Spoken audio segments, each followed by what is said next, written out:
ना कहीं किसी लाइफ में इसको इमोशनली हर्ट किया होगा, इसलिए आज ये हमें इमोशनली हर्ट कर रहा है। कौन है ऐसा जो जिसमें अपनापन है, जो बहुत ही मीठा बोलता है? कौन है जिसमें इमोशनल बॉन्ड है? कौन धूर्त है, कौन चालाक है? सेकंड भाव होता है परिवार का, कुटुंब का, संचित धन का और वाणी का। आज हम जानेंगे कि आपके संतान की वाणी कैसी है।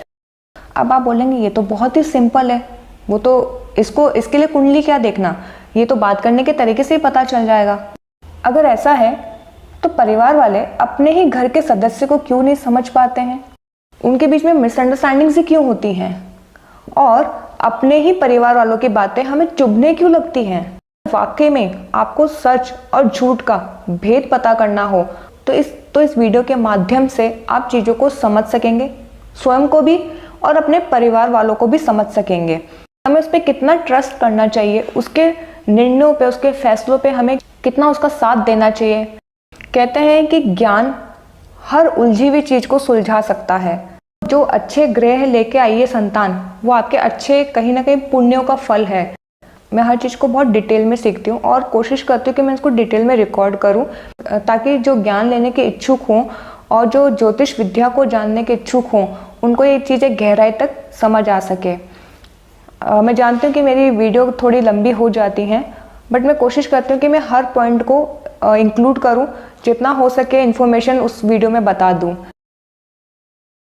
नमस्कार, जय श्री कृष्णा। स्वागत है आपका मेरा एक और इस नए वीडियो में। पिछले वीडियो में हमने जाना था संतान योग का रहस्य, ज्योतिष में कितने प्रकार के संतान बताई गई है और जातक और संतान के बीच के रिश्ते किस प्रकार होते हैं। कुंडली का वो कौन सा भाव है जहाँ से ये पता चलता है कि आपके घर में जो संतान आई है वो आपकी हितैषी है या आपके लिए क्रूर है।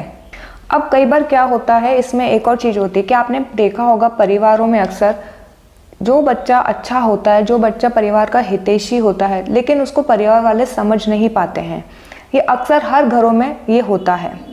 यहाँ पे कुंडलियाँ हेल्प करती हैं समझने में कि कौन सही है, कौन गलत है, किसके साथ हमें कैसा रिश्ता रखना चाहिए।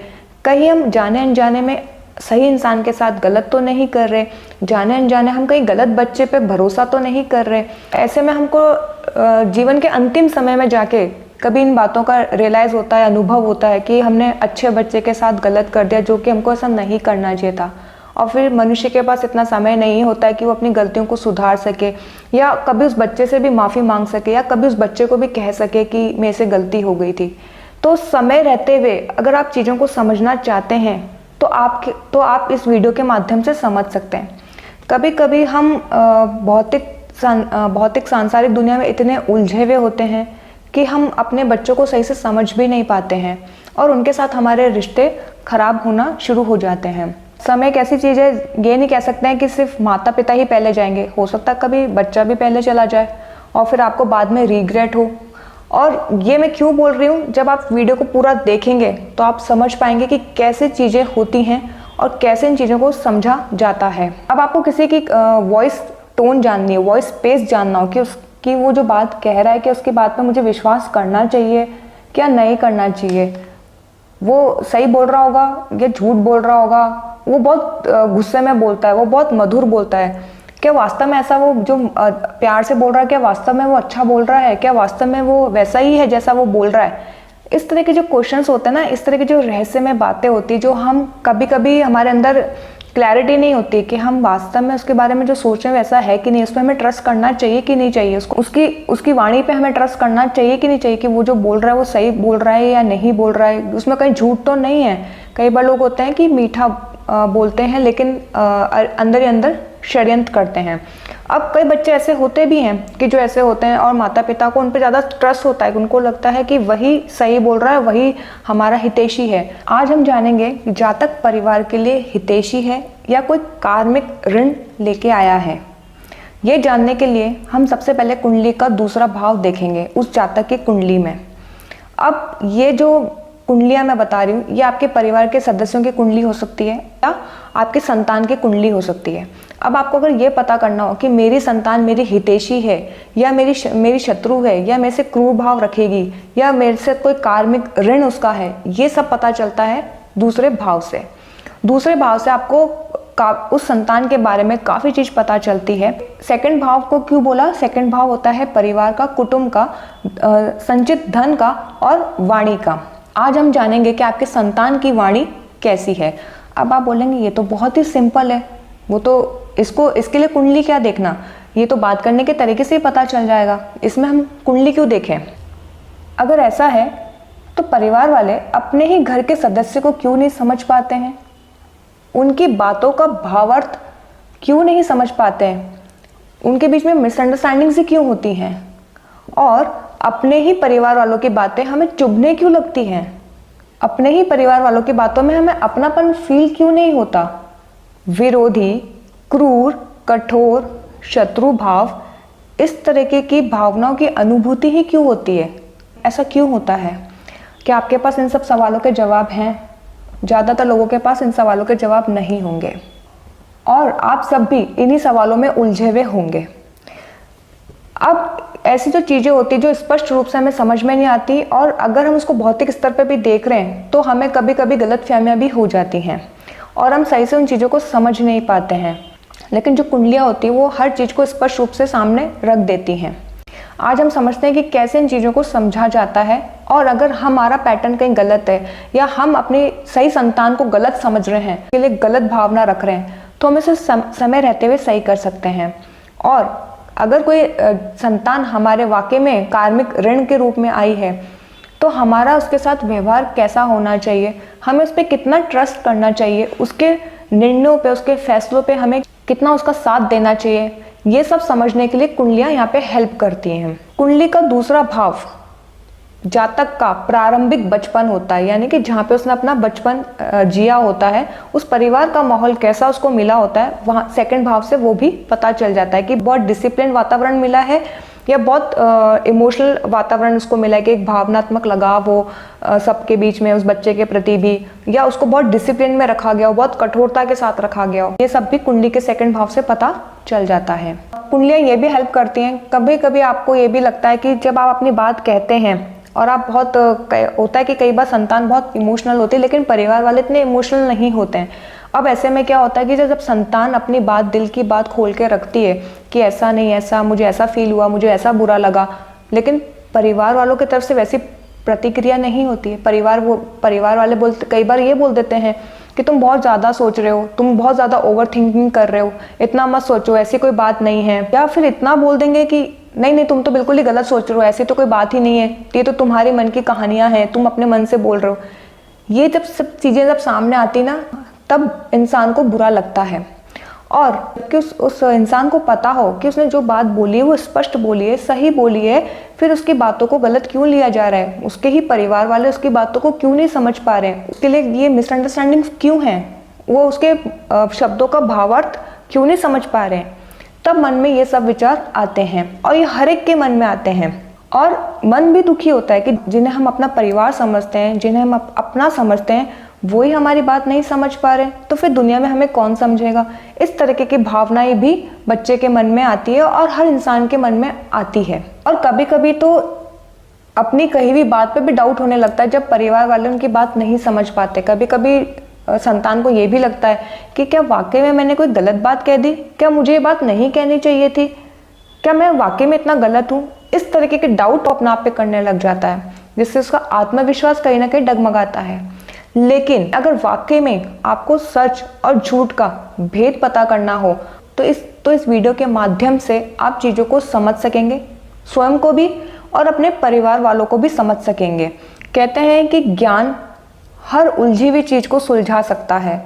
मैं हर चीज़ को बहुत डिटेल में सीखती हूँ और कोशिश करती हूँ कि मैं इसको डिटेल में रिकॉर्ड करूँ, ताकि जो ज्ञान लेने के इच्छुक हों और जो ज्योतिष विद्या को जानने के इच्छुक हों उनको ये चीज़ें गहराई तक समझ आ सके।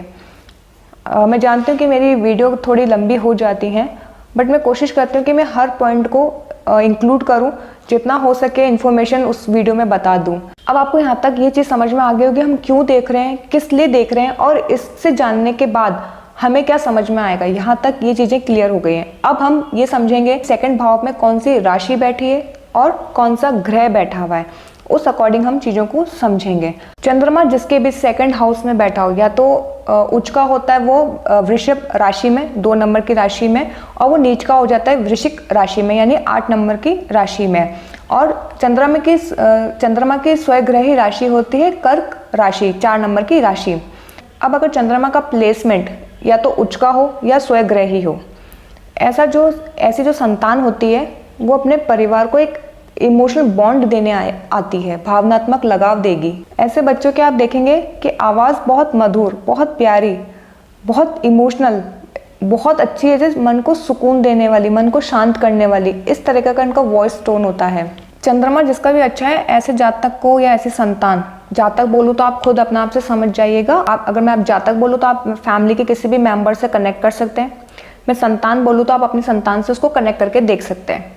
तो जिसका भी चंद्रमा स्ट्रांग होता है, ऐसा जो जातक होता है ना, वो अपने परिवार को बहुत इमोशनल बॉन्ड देने आया होता है। इमोशनल उसकी बातें बहुत मीठी होंगी, आवाज़ में बहुत मधुरता होगी, अपनापन होगा, और एक जैसे माँ के अंदर क्वालिटीज़ होती है ना, नर्चरिंग की, पालन पोषण की, करुणा, दया, ममता, ये सारे भाव उस बच्चे में भी दिखेंगे।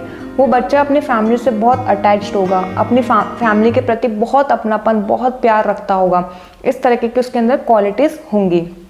अब जिसका चंद्रमा अगर नीच का है, जैसे वृश्चिक राशि में अगर सेकंड भाव में बैठा है, वृश्चिक राशि में बैठा है, अपनी शत्रु राशि में बैठा हो, मंगल की राशि में बैठा हो, क्योंकि मंगल भी चंद्रमा का मित्र नहीं है, और शनि के साथ बैठा हो, राहु और केतु ग्रहों के साथ अगर चंद्रमा बैठा हो, वहाँ पे उसका मन जो है भ्रमित हो जाएगा। और उसकी जो अच्छी चंद्रमा की क्वालिटीज़ हैं, जो सौम्य क्वालिटीज़ हैं, इमोशनल क्वालिटीज़ हैं जो उसकी, वो सारी दब जाएंगी। अब इस चीज़ को एक चीज़ समझिए कि अच्छे और बुरे, ये इन सब के परिणाम कैसे आपके जीवन से जुड़े हुए हैं। देखिए, जो ग्रह अच्छी स्थिति में है वही आपको दे सकता है, लेकिन जिसकी ग्रह की स्थिति अच्छी नहीं हो, वो संतान आपको दे क्या सकती है, वो आपसे लेगी। अब क्या लेगी आपसे? आपके साथ उसका कोई इमोशनल बॉन्ड नहीं बनेगा। आप उसके साथ इमोशनल बॉन्ड रखेंगे पर वो नहीं रखेगा। आप उससे प्यार से बात करेंगे पर उसके ऊपर और जो दूसरे ग्रह उसके साथ बैठे हैं, पाप ग्रह, राहु केतु टाइप के, तो उसकी वाणी भी वैसी होगी। वो आपको कुछ नहीं दे सकता, वो आपसे ले सकता है, आपसे आपका इमोशनल बॉन्ड ले सकता है सब, लेकिन आपको रिटर्न में कुछ नहीं दे सकता। अब ये लेन देन कैसे निर्धारित होता है कि वो लेने आया देना है? देखो, ये सब होता है कि पूर्व जन्म के कर्मों पे चीजें निर्धारित होती हैं। अच्छे कर्म का अच्छा फल मिलता है, बुरे कर्म का बुरा फल मिलता है। अब इसको अगर आध्यात्मिक दृष्टि से देखें तो लेने वाला भी बुरा नहीं है, क्योंकि किसी न किसी जन्म में आपने कभी उससे लिया होगा और इस जन्म में वो आपसे लेने आया है। अगर हम प्रेजेंट लाइफ को देखें या भौतिक स्तर पे देखें तो ये चीज़ें बहुत बुरी हैं कि एक तो हम बच्चे को अच्छे से प्यार से बात कर रहे हैं पर वो हमसे इस तरह से बात कर रहा है, तो ये देखने में बुरा लगेगा, सुनने में भी बुरा लगेगा। लेकिन अगर इसकी वास्तविकता को जानने की इच्छा है या इसकी वास्तविक चीज़ों को समझना चाहते हैं तो आध्यात्मिक दृष्टि से देखने पर चीज़ें क्लियर हो जाती हैं कि हमें ही देना पड़ेगा। वो हम उससे एक्सपेक्ट नहीं कर सकते कि वो हमें कुछ रिटर्न में दे। अगर आप ये सोचेंगे कि नहीं, हम तो उसको सिखाएंगे, उसको तो ये पाठ पढ़ाएंगे, तो आप पाठ पढ़ाते पढ़ाते आपकी उम्र हो जाएगी बट उसको कुछ समझ में नहीं आएगा। वो जो लेने आया है, वो जो करने आया है, वो वही करेगा। आप उसको पूरे समझाने में पूरी ज़िंदगी भी निकाल देंगे तो भी उसको कुछ समझ में नहीं आएगा। अब ऐसे में कैसा व्यवहार रखना चाहिए उस संतान के प्रति? आपको ये समझना है कि कहीं ना कहीं हमने किसी लाइफ में इसको इमोशनली हर्ट किया होगा, इसलिए आज ये हमें इमोशनली हर्ट कर रहा है। तो अब हमें अपने कार्मिक पैटर्न का सेटलमेंट करना चाहिए। हमें उसको इमोशनल फीलिंग देते रहना चाहिए, और जब तक उसका मन स्वयं ही नहीं बदल जाए। ऐसा भी होता है, ऐसा नहीं कि आप सोचें कि हम कब तक देते रहेंगे, हमें रिटर्न, यहाँ पे अगर आप रिटर्न की उम्मीद रखेंगे तो आप हमेशा निराश ही होंगे।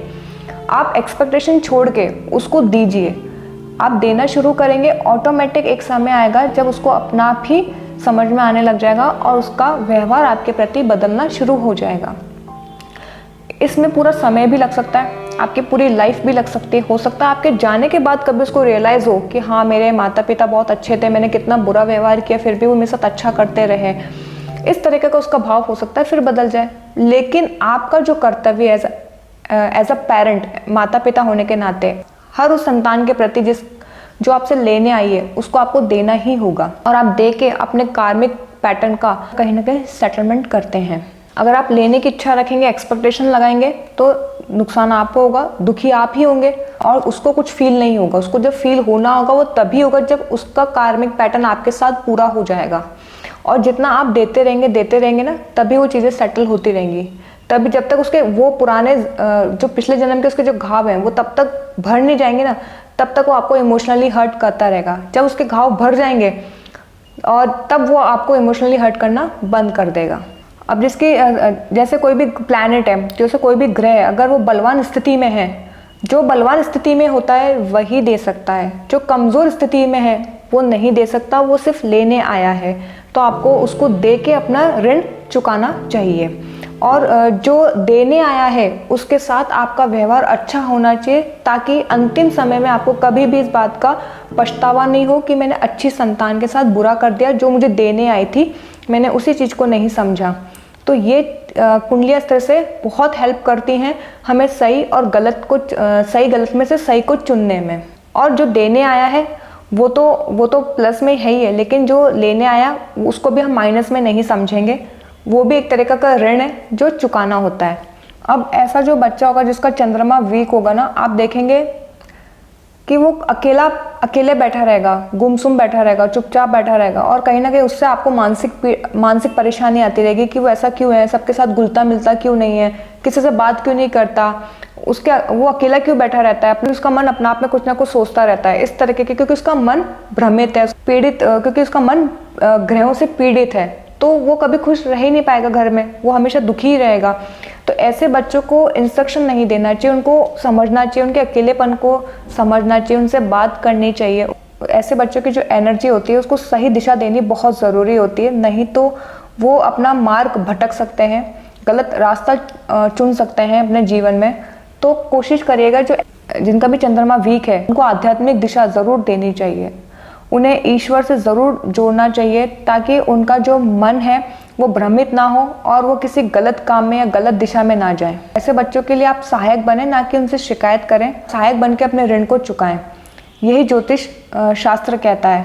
अगर आप अपने बच्चे को सही दिशा नहीं देंगे तो उसके साथ आप भी मानसिक परेशानी में आएंगे। तो इस तरीके से चीज़ों को देखा जाता है।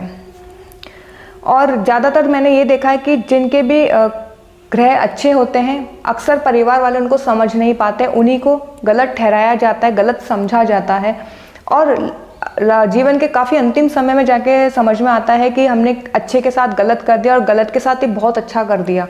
तो आई होप कि आपको ये कुंडलियाँ बहुत हेल्प कर रही होंगी अपना आप को समझने में, अपनी फैमिली को समझने में, सिचुएशंस को समझने में, परिस्थितियाँ आपको काफ़ी समझ में आ रही होंगी, कैसे एक दूसरे को जानकर कैसे उनके प्रति अपना व्यवहार रखना चाहिए, ये आपको काफ़ी चीज़ें समझ में आई होंगी। और अगर किसी के साथ आप जाने में भी कभी गलत कर रहे होंगे तो आप अपने पैटर्न्स को फिर से अभी इसी लाइफ में ठीक कर सकते हैं।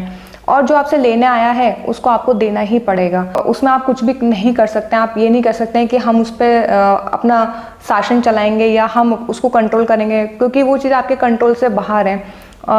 कुछ चीज़ें ऐसे पैटर्न्स तभी ब्रेक होते हैं जब आप ईश्वर से प्रार्थना करते हैं। अदरवाइज़ आपको जो सफरिंग्स हैं, जो पेन्स आपको मिलने लिखे हैं वो मिलते ही मिलते हैं। और जो अच्छी चीज़ें हैं उनको आप समझिए जीवन में। और आई होप कि इस तरीके से घर में जब 2-3 संतानें होती हैं तो हम समझ पाते हैं कि हमें किसकी लाइफ के डिसीजन को एक्सेप्ट करना चाहिए और किसके डिसीजन को हमें लेट गो करना चाहिए, बिना उससे झगड़ा किए, बिना उससे कोई भी वाद विवाद किए। और अब आप अपनी कुंडली में और अपने परिवार वाले की कुंडलियों में ज़रूर इन चीज़ों को देखिएगा और आप खुद ही इस चीज़ को एनालिसिस कीजिएगा कि वास्तव में जिसके भी ग्रह स्ट्रॉन्ग हैं, अच्छी कंडीशन में हैं, वो अपने परिवार का उन्होंने हित ही किया होगा, अहित नहीं किया होगा। और ऐसे ही बच्चों को नज़रअंदाज किया जाता है जीवन भर तक।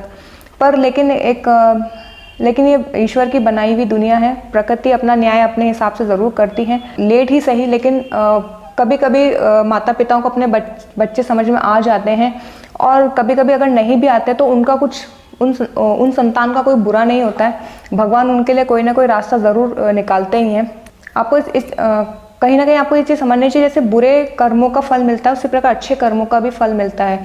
तो वो जो अच्छे ग्रह लेके आई है संतान, वो आपके अच्छे कहीं ना कहीं पुण्यों का फल है। तो आपको उसको इस लाइफ में समझना चाहिए और अगर आप उसको नहीं समझते तो एक तरह से आप अपने अच्छे पुण्य का ही अपने हाथों से ही खराब कर रहे होते हैं। सो आई होप आपको यहाँ तक काफ़ी चीज़ें डिटेल में समझ में आई होगी और आपको ये जान के अच्छा लगा होगा और आपको काफ़ी चीज़ें समझ में अपने बारे में भी आई होगी और अपने परिवार वालों के बारे में भी आई होंगी।